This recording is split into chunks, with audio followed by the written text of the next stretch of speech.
మీ అందరూ కూడా కేవలం 2 నెలల్లో ప్రెగ్నెన్సీ పొందారు డాక్టర్ వైఎస్ బాబు మ్యాజిక్ ఫార్ములా మందులతో. మీ అందరూ ఐవీఎఫ్లు చెప్పించుకున్నారు, బయట ఆపరేషన్లు అనిపించుకున్నారు. రకరకాల సమస్యలు, ఒకరికి ఫైబ్రాయిడ్ ఉంది, ఒకరికి సిస్ట్ ఉంది, ఒకరికి పీసీఓడి ఉంది, ఒకరికేమో మరి 11 ఏళ్ళ ఈ ప్రెగ్నెన్సీ రాక ఇబ్బంది పడుతున్న వాళ్ళు ఉన్నారు. ఇలా రకరకాల సమస్యలు, ఒకరికేమో ఏఎంహెచ్ లో ఉంది. ఎన్నో సమస్యలు ఉన్నా మందులు మాత్రం డాక్టర్ వైఎస్ బాబు మ్యాజిక్ ఫార్ములా. భర్త వాడించాం, భార్యకి వాడించాం. సమస్య ఇద్దరిది అని చెప్పాం మనం. కాదండి ఏఎంహెచ్ లో అన్నారు, మా ఆవిడదే కదా. కాదు, ఇద్దరు మందులు వాడితేనే ఫలితం వస్తుంది అన్నా. అలాగే పీసీఓడి ఉన్న భార్యకే కదా, మాకెందుకు. కాదు, ఇద్దరు వాడాల్సిందే అన్నాను. ఇద్దరు వాడిచ్చాను. అలాగే 11 ఏళ్ళ నుంచి పెళ్ళి ప్రెగ్నెన్సీ రావట్లేదంటే, మరి అండాలు సిస్ట్లు గెడ్లు ఉన్నాయంటే, ఫైబ్రాయిడ్లు ఉన్నాయంటే అది భార్యకే, కానీ భర్త కూడా మందులు వాడాల్సిందే అన్నాను. ఒక విచిత్రంగా అనిపిస్తుంది మన ట్రీట్మెంటు. అలాగే యూట్యూబ్లో వీడియో మనం చూసిన తర్వాత వచ్చారు, మీకు అక్కడ ఏమనిపించింది? ఫస్ట్ వీడియో చూసినప్పుడు మీకు పెళ్ళి ఎన్నాళ్ళు అయింది, ఎక్కడెక్కడ ట్రై చేశారు, ఎలా ట్రై చేశారు, హాస్పిటల్ పేర్లు చెప్పొద్దు, వాళ్ళు ఏమన్నారు, తర్వాత ఇక్కడికి వచ్చి ఎలా వచ్చారు, వచ్చాక మీరు ఎలా అనిపించింది, ఫస్ట్లో నమ్మారా నమ్మలేదా, మరి నమ్మి వాడిన తర్వాత ఏమైంది రిజల్ట్, ఎన్ని రోజుల్లో వచ్చింది, ఎలా వచ్చింది అనేది మీ మాటల్లో చెప్పండి. మిగతా వాళ్ళు కూడా మీలాగా బాధపడే వాళ్ళకి ఇది ఉపయోగపడుతుంది. దానిలో వాళ్ళకు కూడా ధైర్యం కలగడానికి హెల్ప్ చేస్తుంది, మోటివేట్ చేస్తుంది. వాళ్ళలో నిస్పృహ నిరాశ అనే దాన్ని డాక్టర్లు పెంచేస్తున్నారు, ఐవీఎఫ్లు ఆపరేషన్లు అనే పేరుతో. అవి అక్కర్లేదు అని మనం చెప్తున్నాం. 13,000 మందికి పైగా ప్రెగ్నెన్సీలు తెప్పించేసాం, ఆల్రెడీ ప్రూవ్ చేసాం. అదే విషయాన్ని మీరు కూడా ప్రూవ్ చేశారు. ఈరోజు వస్తాయి ప్రెగ్నెన్సీలు న్యాచురల్గా మందులతో అనేది మీరు తెలుసుకున్నారు. ఇప్పుడు మీరు మీ మాటల్లో కాన్ఫిడెంట్గా చెప్తే అవతల వాళ్ళకు కూడా ధైర్యం వస్తుంది. చెప్పండి. నమస్తే సార్, నా పేరు రవితేజ అండి. నేను రాజమండ్రి నుంచి వచ్చాను సార్. మాకు మ్యారేజ్ అయ్యి 3 years అయిందండి. నా వైఫ్కి పీసీఓడి కంప్లైంట్ ఉంది. నాకు కూడా వెరికోసీల్ సర్జరీ చేశారండి.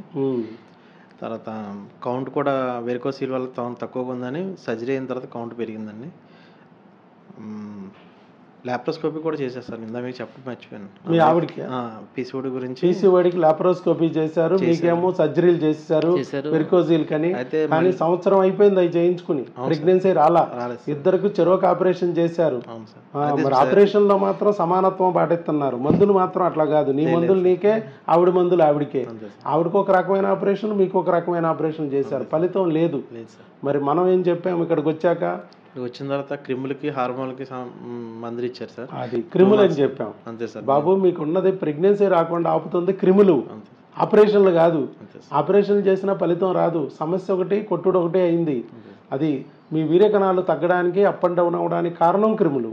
అలాగే మీ ఆవిడికి ప్రెగ్నెన్సీ రాకోకుండా అడ్డుకుంటుంది క్రిములు. హార్మోన్లు కూడా కొంత ఉంది, కానీ కేవలం అది కాదు, క్రిములు కూడా ఉన్నాయని చెప్పాం. చెప్పి ఇద్దరికి మందులు ఇచ్చాం. ఆ మందులు తీసుకెళ్లే కదా. ఆ మందులు తీసుకెళ్ళి 1 month సార్. నేను రేపటికి 1 month కంప్లీట్ అవుతుంది. రేపు 1 month కూడా అవ్వలేదు సార్. అవ్వలేదు. టీకా వేయించుకున్నారా? వ్యాక్సిన్ ఆ రోజు వేసేసి, ఆ రోజే వేయించుకెళ్ళిపోయారు. ఓకే, టీకా అయిపోయింది, 1 month కోర్స్ అయిపోయింది. 5వ నెంబర్ వాడుతున్నారా? వాడుతుండగానే ప్రెగ్నెన్సీ వచ్చింది. అయితే మేము 3 years ప్రెగ్నెన్సీ కిట్ తెచ్చుకుని ఎన్నోసార్లు చెక్ చేసుకున్నాం సార్. ఇప్పుడు కూడా సింగిల్ లైన్ తప్ప 2 lines ఎప్పుడు రాలేదు సార్. మొన్న 27th మా వైఫ్ చెక్ చేసి మార్నింగ్ ఫోటో పెట్టింది సార్. నాకు చాలా హ్యాపీ ఫీల్ అయ్యింది. కానీ మాకు కన్ఫర్మేషన్ లేదు. సాయంత్రం వెళ్ళి మీకు రిపోర్ట్ ఫోటో పెడితే ఈవినింగ్ మేము వెళ్ళి స్కానింగ్ చేయించుకున్నాం. వాళ్ళ బేబీ హార్ట్ బీట్ బాగుంది అంతా అనేసప్పటికి చాలా హ్యాపీ ఫీల్ అయ్యాను సార్. అవును, అంటే లోపల శాక్, హార్ట్ బీటు అవన్నీ వచ్చేసి నేను చెప్పారు మీకు. అంటే ఇప్పుడు చాలా మందికి ఎక్టోపిక్ ప్రెగ్నెన్సీలు వస్తాయి. ఎందుకు? చాలా మందికి ఒక ట్యూబ్ బ్లాక్ ఉంది. మీకు ట్యూబ్ బ్లాక్ ఉంది.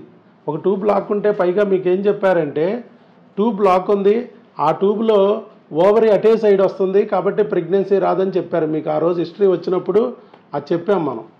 ట్యూబ్ బ్లాక్ ఉంది, అదే సైడు అయినప్పుడు ఓవరీ అదే సైడ్ విడుదలవుతుంది, ప్రెగ్నెన్సీ రాదన్నారు. ఒక ట్యూబ్ బ్లాక్ అన్నారు. కానీ మరి అదే వ్యక్తిలో ట్యూబ్ ఓపెన్ చేసాం, ట్యూబ్ బ్లాక్ అవ్వడానికి కారణం క్రిములు, మీ కౌంట్ అప్ అండ్ డౌన్ అవ్వడానికి కారణం క్రిములు, అలాగే ప్రెగ్నెన్సీ రాకుండా అడ్డుకోవడానికి కారణం క్రిములు అని చెప్పాం. అదే విషయం ఈరోజు ప్రూవ్ అయింది. మరి అంతసేపు అన్ని ఆపరేషన్లు చేయించుకున్న రాని ప్రెగ్నెన్సీలు పట్మని ఒక్క నెల మందులతో వచ్చేసినాయి. 6 నెలల కోర్సు అన్నాం, 2 నెలల క్రిములు, 2 నెలల హార్మోన్లు, అడ్లు ఏమన్నా ట్యూబులు అడ్డు ఏమన్నా ఉంటే తొలగించడానికి సెలైన్ వాషులు చేస్తాం. 4 నెలల తర్వాత ఈ లోపల ప్రెగ్నెన్సీ రాకపోతే ఈ లోపల మందులతోనే రావచ్చు అని మనం అన్నీ చెప్పాము. చక్కగా మందులు ఇచ్చాము. 1 మంత్లోనే వచ్చింది. చూడండి, నీకు ఒక ఆపరేషను, మీ ఆవిడకి ఒక ఆపరేషను చేసి ఐవీఎఫ్కి వెళ్ళాలని చెప్పారు. చివరికి ఐవీఎఫ్కి వెళ్ళాలన్నారు. చివరికి ఐవీఎఫ్ లేదు, ఆపరేషన్ లేదు, గందరగోళాలు లేవు. చక్కగా ప్రెగ్నెన్సీ న్యాచురల్గా వచ్చింది. ట్యూబులు ఓపెన్ అయిపోయాయి, పీసీఓడి సరైంది, మీ కౌంట్ ఇంప్రూవ్ అయింది. అన్నీ ఒకే రకమైన మందులతో సెట్ అయిపోయాయి. అది వెరికోజీలు ఉన్నా కూడా ప్రెగ్నెన్సీ తెచ్చుకోవచ్చు ఆపరేషన్ లేకోకుండా, ట్యూబులు బ్లాక్ అయినా ప్రెగ్నెన్సీ తెచ్చుకోవచ్చు ఆపరేషన్ లేకోకుండా, మరి హైడ్రోసాల్పింగ్స్ ఉన్నా ప్రెగ్నెన్సీ తెచ్చుకోవచ్చు ఆపరేషన్ లేకుండా అని ప్రూవ్ చేసాం. ఓన్లీ క్రిములకు మందులు వాడి. అలాగే ఇంకా మీరు చెప్పాల్సింది ఏమైనా ఉందా? మిగతా వాళ్ళకి ఏదన్నా సందేశం ఇవ్వదలుచుకుంటే ఇవ్వచ్చు మీరు. నేను ఏం లేదు సార్, ఎవరు కూడా డిసప్పాయింట్ అవ్వాల్సిన అవసరం లేదు సార్. అది నేను కూడా నేను అలా 1 ఇయర్ ముందే రావాలి సార్ మీ దగ్గరికి. అయితే మా వైఫ్ వాళ్ళు నమ్మలేదు సార్. ఇలాగ డాక్టర్ గారు వీడియో చూసారంటే వాళ్ళకి నమ్మకం కుదరలేదు. ఎందుకంటే ఎవరికి నమ్మకం కుదరట్లా. మందులతో ప్రెగ్నెన్సీ ఎట్టా వస్తుంది? వాళ్ళు ఆపరేషన్ చేసినా రావట్లేదు. ఐవీఎఫ్లు 3 లక్షలు చేస్తేనే రావట్లేదు.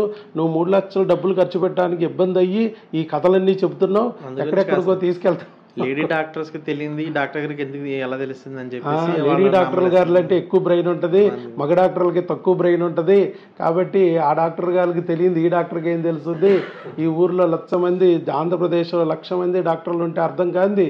ఈయనొక్కడే విరిగాడు చెప్తాడు. ట్యూబులు మూసుకుపోతే అందరూ ఐవీఎఫ్లు అంటున్నారు, ఈయనొక్కడే న్యాచురల్ అంటున్నాడు. కాబట్టి ఈయనే రాంగు అంటున్నారు. కన్విన్స్ చేయడానికి 1 ఇయర్ పట్టింది సార్. అది లాస్ట్ అండ్ ఫైనల్గా తీసుకొచ్చాను. కన్విన్స్ అవ్వక తప్పదు. ఎందుకంటే ఆవిడికి ఒళ్ళు కోసేస్తున్నారు, కత్తులతో కోసేస్తున్నారు. మరి ఐయుఐలని, ఆపరేషన్లని, ఐవీఎఫ్లని మానాల మీద, చేతుల మీద సూదులేసి గుచ్చిపడేస్తున్నారు. ఈ టార్చర్ ఇక్కడ లేదు కదా, ఈ డాక్టర్ గారి దగ్గర లేవు ఆ టార్చర్లు. నేను ఇదే లాస్ట్ అటెంప్ట్ సార్ నాకు. అది నేను మీ దగ్గర అయిపోయిన తర్వాత ఇంకెక్కడ ఇక వెళ్ళదలుచుకోలేదు సార్. ఇక లాస్ట్ అండ్ ఫైనల్ ఆయన దగ్గర ట్రై చేద్దాం రండి అని చెప్తే సరే మొత్తానికి మీ ఆవిడ కన్విన్స్ అయ్యి ఇక్కడికి వచ్చారు. ఎందుకంటే ఆవిడ కూడా బాధ అనుభవించింది. ఈ ఆపరేషన్లని, బిడ్డ కోసం ఇంజక్షన్లని, ఇవన్నీ పడి ఇక లాభం లేదు, వీటి వల్ల ఫలితం రావట్లేదు, మళ్ళీ ఐవీఎఫ్లు అంటున్నారు, వాటికి గ్యారంటీ లేదంటున్నారు. దీనికన్నా ఆయన డాక్టర్ దగ్గరికి ఒకసారి వెళ్ళొస్తే పోద్ది కదా. ఎక్కడ రాజమండ్రి, నిడదవోలే ఎక్కడో దగ్గరే కదా విజయవాడ. పోయిందే ఉంది, పోతే ఛార్జీలు, వస్తే ప్రెగ్నెన్సీ అనుకుని వచ్చారు. ఒక్క రౌండ్ వచ్చారు, 2వ రౌండ్ కల్లా మళ్ళీ ప్రెగ్నెంట్ అయ్యి ఇక్కడికి వచ్చారు. బోళ్ళు దూరం తిరగాలేమో, నెల ఎందుకు వచ్చింది మనకి? ఊరిలో సందులో ఉన్న డాక్టర్ దగ్గరికి పోదాం అనుకుంటారు. ఏం సందులో డాక్టరు? మీరు ప్రెగ్నెన్సీ కోసం వచ్చారు, ఇవాళ ప్రెగ్నెంట్ అయ్యి వచ్చారు, 2వ రౌండ్కి అయిపోయింది. ఏం తిరుగుడు ఉంది ఇంక ఇక్కడ? అక్కడ రోజు తిరుగుతూ ఉంటే ఏముపయోగం? అది చెప్పేది. అలాగా. సరే, నెక్స్ట్ మీరు పేరు? Very much sir. నిజంగా దేవుడు చూపించినట్టు మీకు మమ్మల్ని యూట్యూబ్లో దొరికారు. ఇంకా మేము చాలా మందిని మీకు పరిచయం చేస్తాం సార్.